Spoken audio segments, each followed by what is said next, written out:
Kenapa pemerintah Jepang lebih memilih orang India daripada orang asing lainnya, contohnya orang Indonesia, sebagai tambahan imigran ke Jepang?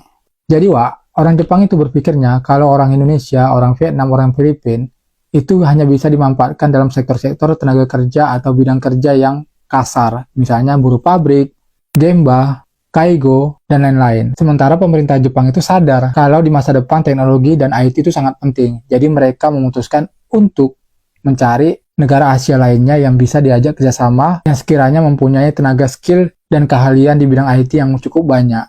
Nah, dipilihlah India. Nah, disinilah kita gagal paham. Kalau kita ngerasa orang Indonesia itu akan jauh lebih baik dibandingkan orang India. Salah, Wak.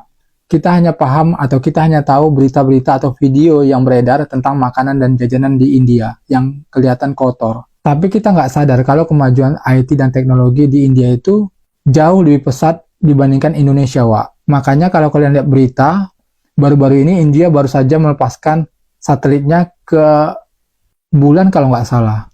Dan kita hanya menyantap berita miring aja tentang India. Sejelek-jeleknya India, Wak, mereka berhasil memperkenalkan budaya mereka ke seluruh dunia. Contohnya tarian, filmnya, dan bahkan beberapa orang Indonesia paham bahasa India dari filmnya dan lagu-lagunya, Wak. Sementara budaya kita sendiri aja, kita nggak mampu memperkenalkan kepada generasi bunda kita. Contohnya kayak wayang kulit, tari-tarian, pakaian adat, dan lain sebagainya. Jadi, apakah kita masih berani membandingkan diri kita sama orang India?